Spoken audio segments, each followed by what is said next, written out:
fell in love.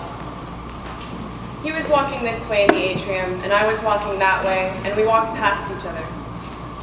He didn't see me, but I saw him. All it took was seeing his face, and my entire body was filled with white fire. We would sit in his room, mostly in silence. He would very slowly roll cigarettes out of pages from the Spanish Bible. And I would burn in the white fire, everything false in me dissolving in his presence. By the summer, he was miles away, but the fire kept burning. It burned while I jumped on my friend's trampoline, onto my feet, onto my back, onto my feet, onto my back. And then it stopped, and the world opened up. And in a quiet way, I knew. All living things are connected. I am connected to every living thing. Life itself throbs with the heartbeat of love. My heart became devoted to it, and I decided to call it God. When we saw each other again, we didn't sit quietly anymore.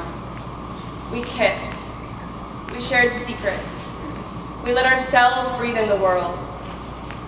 The wetness of the forest, the sparkling stillness of the mountaintop, the stars above and the ground below. Mi osa. Mi osa. Biking to work every day, handsome. Handsome. Having dinner ready, his favorite. His favorite. The trees that broke us open.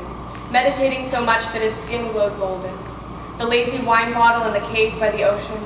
Losing our clothes to the tide as it rose. Freedom. Freedom.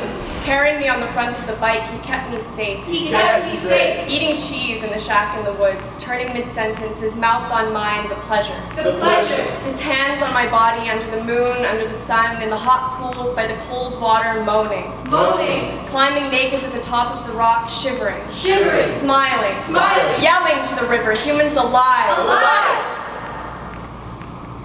He was my dream come true, and yet there was still pain.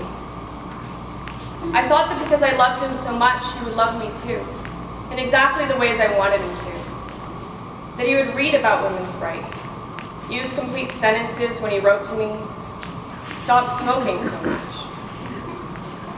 I thought that the world-shattering power of my love would heal any wound, clarify any confusion, bring light to any darkness, purify any pollution.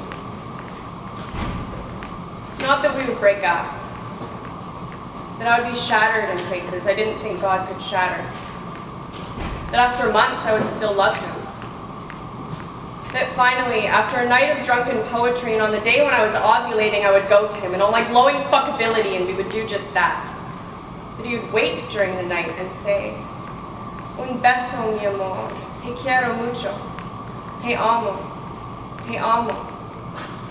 That he would call me all the old words, mi chiquita, mi amor, bebecita, mi bebé. That after a week, the words would fade. That the rocks in our hearts that we tried to laugh off would come back.